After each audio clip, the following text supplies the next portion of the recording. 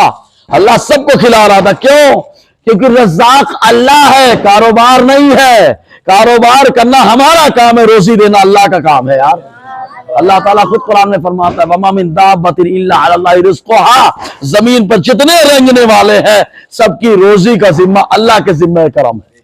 اللہ نے اپنے ذمہ کرم لے لیا. اور خود کما لو، آپ خود کما لو، نہ کھا سکو تو کیا کر لو گے آپ؟ بہت سارے لوگ ہوتے ہیں پوری زندگی کماتے ہیں، حضرت ابھی کما لوں، کمانے کے بعد پھر بڑھاپے میں اللہ اللہ کروں گا. میں بولوں گا پیارے اللہ اللہ کریے، کمانا بھی کس لیے ہے؟ کہا حلال روزی اس لیے کما رہا ہوں تاکہ سکون سے عبادت کر سکوں. سمجھ میں آیا نا؟ کھا کیوں رہا؟ تاکہ عبادت کر سکوں. اور ایسا کھانا، ایسا کمانا جو دین سے دور لے کے جائے، وہ کمانا نہیں، وہ گمانا ہے، وہ بربادی کی طرف جانا ہے. سمجھ میں آیا؟ جی. تو انبیاء کرام کا طریقہ رہا. تو لاک ڈاؤن میں اللہ نے کرم کیا، لوگ خوب کھائے. تو اللہ تعالی نے کیا ذہن دیا بندے کو؟ بندے توکل میری ذات پہ تو کر، محنت تو کر، ذریعہ تو لگا، روزی میں تجھے عطا کروں گا، روزی میں تجھے عطا کروں گا. اور میرا رب جب دینے پہ آتا ہے نا تو ان اللہ یرزق من یشاء بغیر حساب، جب اللہ دیتا ہے تو بے حساب عطا فرماتا ہے، بے حساب عطا فرماتا ہے.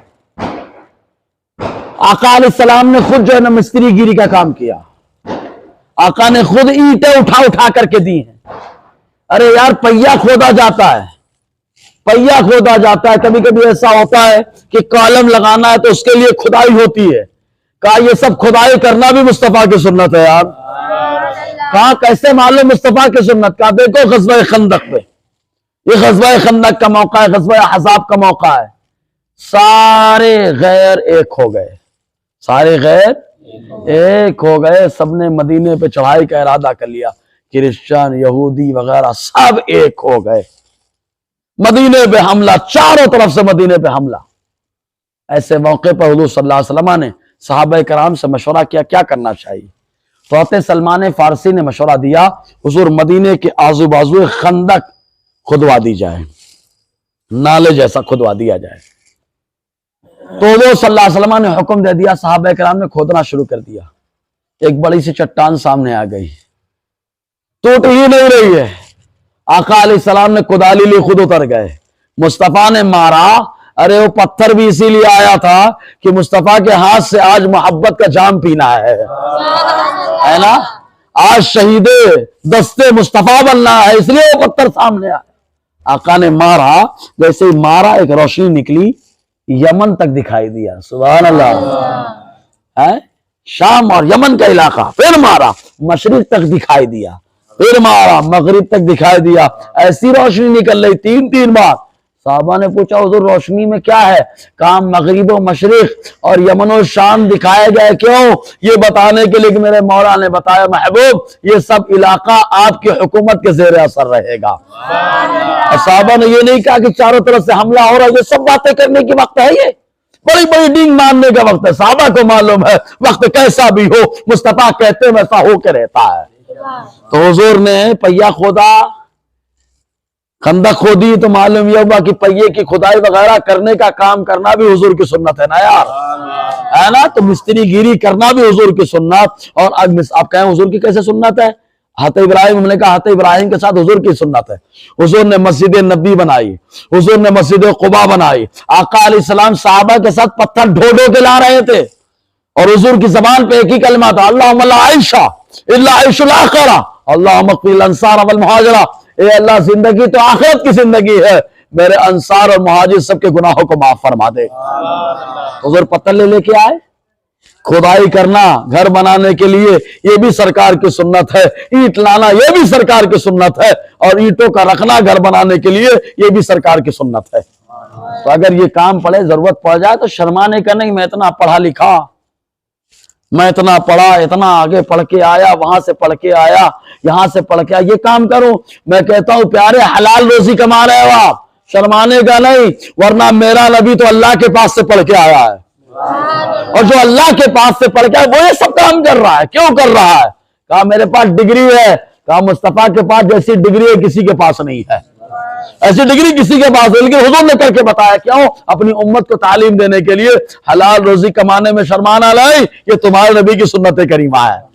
اور آقا فرماتے من احب سنتی فقد احبنی ومن احبنی کان معی فی الجنہ، جو میری سنت سے محبت کرے وہ مجھ سے محبت کرے، اور جو مجھ سے محبت کرے جنت میں میرے ساتھ ہوگا۔ سمجھ میں آیا؟ تو یہ مستری گیری کرنا بھی کوئی خراب کام نہیں ہے، انبیاء کا طریقہ رہا ہے۔ اور آگے بڑھیے آپ، اور آگے بڑھیں گے، کھیتی باڑی کرنا۔ کھیتی باڑی کرنا حضرت آدم کی سنت ہے۔ آدم علیہ السلام کھیتی باڑی کرتے تھے، کھیتی باڑی کرنا۔ اور حضرت آدم علیہ السلام وہ تو کرتے رہے، ارے بعد میں بہت سارے لوگوں نے کیا، ارے صحابہ نے خود کیا ہے یار، کئی صحابہ ایسے جو کھیتی باڑی کرتے تھے۔ ایک صحابی جن کا نام زبیر ابن عوام ہے، یہ حضور صلی اللہ علیہ وسلم کے پھوپھی حضرت صفیہ کے بیٹے ہیں۔ ان کی شان یہ ہے کہ جب بدر کے میدان میں آئے تھے، انہوں نے پیلا امامہ باندھا تھا، تو اللہ تعالیٰ نے کچھ فرشتوں کو حکم دیا کہ میرے زبیر نے پیلا امامہ باندھا ہے، تم لوگ بھی بدر میں جاؤ تو پیلا امامہ باندھ کر کے جاؤ۔ سمجھے نا کتنے مقبول ہے۔ ان کے بیٹے حضرت عروہ حضرت عبداللہ فرماتے ہیں کہ میرے والد کی زمینیں مصر میں تھی، میرے والد کی زمینیں شام میں تھی، میرے والد کی زمین عرب کی دھرتی میں تھی، اور میرے والد ان زمینوں میں کھیتی کرتے تھے اور ان کے کئی باغات تھے۔ اب اندازہ لگائیے صحابہ کرام خود کھیتی باڑی کیا کرتے تھے، سبحان اللہ۔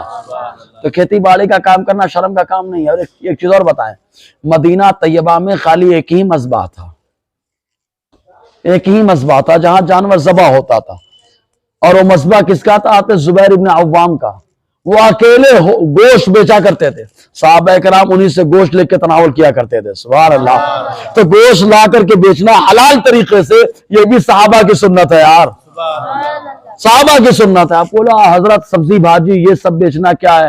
ہمارے لگ بولیں گے دار لینے کے گاڑی لے کے کہاں جانا؟ ارے حلال کام ہے بھائی، یہ جو پسینہ نکل رہا ہے یہ پسینہ یوں ہی نہیں نکل رہا، یہ حلال کام کا پسینہ ہے، جب بدن سے نکلتا ہے تو گناہوں کو بہا لے جاتا ہے، گناہوں کو بہا لے جاتا ہے۔ ایک صحابی ہے جن کا نام ہے سعد رضی اللہ تعالیٰ عنہ، حضرت سعد رضی اللہ تعالیٰ عنہ ایک قرز، ان کو سعد القرز کہتے ہیں۔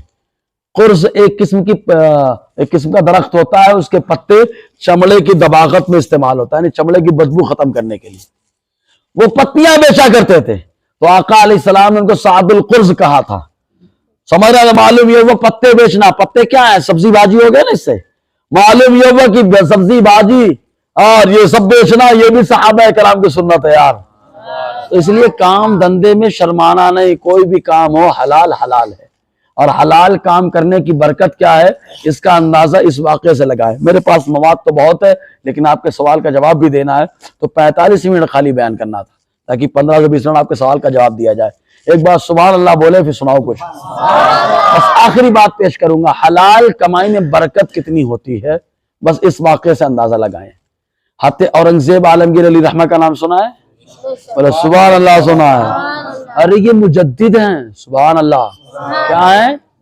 مجدد ہیں، مجدد، اللہ کے ولی ہیں، سمجھ رہے نا؟ کیا ہیں یہ؟ اللہ کے ولی ہیں۔ ان کا معاملہ یہ تھا، یہ امیٹھی شریف لکھنؤ سے ٹچ ایک قصبہ ہے، لکھنؤ یو پی، وہاں سے ٹچ ایک قصبہ جس کا نام کیا ہے؟ امیٹھی۔ ایک امیٹھی سیاست والا الگ ہے، یہ امیٹھی شریف الگ ہے، سمجھ رہے نا؟ تو یہ امیٹھی شریف میں ایک بزرگ ہیں جن کا نام ہے ملا احمد جیون رحمت اللہ علیہ۔ ان کے مزار کی خاصیت یہ ہے کہ آپ کا جو مقصد ہے اس مزار کے دیوار پہ لکھ دو، اللہ تعالیٰ اس مقصد میں کامیابی عطا فرماتا ہے۔ سوچے یہ کس کے استاذ ہیں؟ حضرت اورنگزیب عالمگیر علی رحمت رضوان کے۔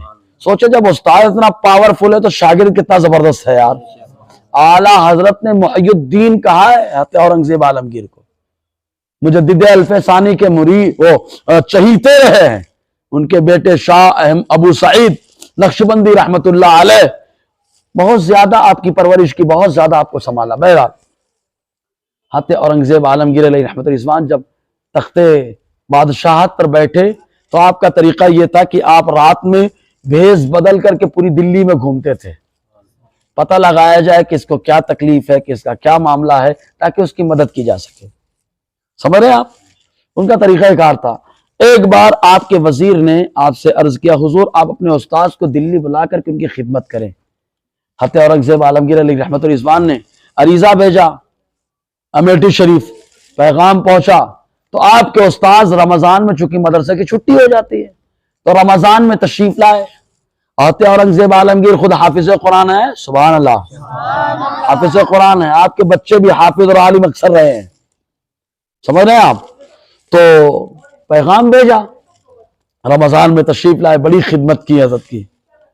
جب رمضان مکمل ہو گیا، ملا احمد جیون رحمت اللہ علیہ امیٹھی جانے لگے تو حضرت اورنگزیب نے ایک چونی نکالا، تحفے میں دے دیا۔ کتنا؟ چونی سمجھتے ہیں؟ بھول گیا کہ یاد ہے؟ ابھی یاد ہے نا بچپن؟ ہاں، یہ لوگ کو نہیں معلوم ہوگا، وہ بتانا بعد میں۔ 25 پیسہ ہوتا ہے وہ، کیا ہے؟ 25 پیسے چونی نکالا، نکال کے دے دیا۔ حضرت اورنگزیب عالمگیر علیہ رحمت الرضوان نے بڑی ادب و احترام کے ساتھ اپنے استاذ کو رخصت کیا۔ وہ آئے امیٹھی شریف اور 14 سال گزر گئے۔ حضرت اورنگزیب کو سب الگ الگ مقامات پہ جانا تھا، مقابلہ کرتے رہے۔ 14 سال کے بعد جب دلی پہنچے تو وہی وزیر آپ کو بولتا ہے حضرات سب سے ٹیکس وصولا جا رہا ہے، محصول لیا جا رہا ہے، تو کیا آپ کے استاد ملا احمد جیون سے بھی لیا جائے؟ ان سے بھی لیا جائے۔ کہا ان کا کیا معاملہ ہے؟ کہا بہت بڑے زمیندار ہو گئے، کروڑ پتی ہو گئے۔ ارے زور سے یار، بہت بڑے کروڑ پتی ہو گئے، بڑے پیسے والے ہو گئے، تو کیا ان سے بھی لیا جائے گا؟ تو حضرت اورنگزیب عالمگیر علیہ رحمت الرضوان کے دل میں بات بیٹھی کہ استاد سے ڈائریکٹ کیسے؟ تو پیغام بھیج دیا کہ رمضان میں تشریف لائے، میں خدمت کرنا چاہتا ہوں۔ حضرت اورنگزیب کے والد استاد ملا احمد جیون رحمت اللہ علیہ تشریف لائے، جائے آپ کی خدمت کرتے رہے۔ ایک دن باتوں باتوں میں بات چلی تو حال چال پوچھنے کے بعد، مدرسہ بھی چلاتے تھے آپ کے استاد، پوچھا کیا معاملہ ہے کیا نہیں؟ تو کہا بیٹا تم نے جو چونی مجھے تحفے میں دی تھی بڑی برکت والی نکلی، بڑی برکت والی نکلی۔ میں نے اس سے کپاس کا دانہ خریدا، بیج خریدا اور کپاس کا کاروبار شروع کر دیا۔ اللہ تعالیٰ نے ان چند سالوں میں مجھے کروڑ پتی بنا دیا ہے، بڑا پیسے والا بنا دیا، بڑا پیسے والا بنا دیا ہے۔ تو کہا حضور آپ جانتے یہ چونی کیسے آئی ہے میرے پاس؟ استاذ کو بتانا ہے، اس لیے اپنے فوراً ایک شخص کو، ایل جی کو بھیجا، قاصد کو بھیجا کہ جاؤ چاندنی چوک میں فلاں غیر مسلم بنیا ہے جس کا نام اتم سنگھ تھا، کہا اس کو بولو رجسٹر لے کر کے آئے۔ آیا، آنے کے بعد اس سے کہا فلاں دن فلاں تاریخ فلاں ٹائم اس دن کا حساب بتاؤ۔ پڑھتا رہا سب حساب، آگے جا کر کے رک گیا۔ آگے جا کر کے رکا تو خالی اس میں لکھا تھا کہ ایک مزدور کو چونی دی گئی۔ کون سا مزدور ہے، کیا مزدور ہے، بتا ہی نہیں پا رہا تھا۔ بڑی معافی تلافی کی۔ اس کے بعد اورنگزیب عالمگیر علیہ رحمہ نے فرمایا کیا معاملہ کیا ہوا تھا؟ تو اس نے بتایا حضور اس کا بیک گراؤنڈ کچھ اس طرح بنا کہ میں ایک دن رات میں خوب موسلادھار بارش ہو رہی تھی، میری چھت چو رہی تھی، میں پریشان تھا، لالٹین لے کے کام کر رہا تھا، تو میں نے چاہا باہر نکل کے دیکھا کہ کوئی ملے تو اس کو کام پہ لگا دیا جائے، میرا سپورٹ ہو جائے، پانی چونا بند ہو جائے۔ میں باہر نکل کے دیکھا تو ایک نوجوان کھڑا ہوا تھا، کام مانگ رہا تھا۔ میں نے اس کو بلایا اور اس نے میرا ہاتھ بٹایا، ایک دم فجر سے تھوڑا پہلے تک کام کیا اور اس کے بعد اجازت لے کے جانے لگا۔ تو میں نے مزدوری کے طور پہ دینا چاہا لیکن میرے جیب میں خالی چونی تھی، میں نے نکال کے دے دیا اور میں نے کہا باقی کی چونی کل آ کر کے لینا، لیکن وہ نوجوان آج تک لینے کے لیے نہیں آیا۔ میں نے بتایا پورا، اور بتانے کے بعد حضرت اورنگزیب نے اشارہ کیا جائیے۔ وہ چلا گیا تو آپ نے اپنے استاذ ذی وقار سے عرض کیا حضور وہ نوجوان جو کام کرنے کے لیے، مزدوری کرنے کے لیے گیا تھا وہ کوئی اور نہ تھا، وہ آپ کا شاگرد اورنگزیب تھا۔ تو میں نے جو محنت کی چونی کمائی تھی وہ چونی محنت کی میری تھی، میں نے آپ کی بارگاہ میں تحفے میں پیش کر دیا اور اللہ تعالیٰ نے اتنی برکت عطا فرمائی۔ یہ حلال کی کمائی۔ آپ ذرا سوچیں حلال کی کمائی آدمی کو کتنی ترقی دلاتی ہے۔ اسی لیے کہتے ہیں حلال کا کام کرنا ہمارے ذمہ ہے اور روزی میں برکت دینا اللہ کے ذمہ کرم ہے۔ بس روزی میں اندازہ اس سے لگانا آپ کہ میرا کام پرفیکٹ چل رہا ہے کہ غلط چل رہا ہے۔ اگر آپ کی روزی سے نمازوں کی پابندی ہو رہی ہے، اگر آپ کی روزی سے مسجدوں کا ماحول آپ سے بن رہا ہے، آپ کے بچے آ رہے ہیں، نیک بن رہے ہیں، تو سمجھ لینا آپ کی حلال روزی اللہ کی بارگاہ میں مقبول ہے نا؟ تو اس کا نتیجہ ڈائریکٹ نماز سے اندازہ لگانا، نیکیوں سے اندازہ لگانا، ٹھیک ہے؟ بہرحال بہت ساری باتیں تھی پیش کرنے کی، پھر بھی اللہ تعالیٰ یہ جو چند باتیں پیش کی گئیں اپنی حبیب کے صدقے قبول فرمائے۔ دوران گفتگو غیر شرعی کلمات نکلے ہوں تو میں توبہ کرتا ہوں، استغفر اللہ رب العزت واتوب الیہ، اشہد ان لا الہ الا اللہ واشہد ان محمدا عبدہ ورسولہ۔ اور بھی بہت ساری باتیں تھیں اس تعلق سے، انشاءاللہ کبھی موقع رہا تو بتائیں گے۔ ابھی کوئی سوال ہو تو کر سکتے ہیں۔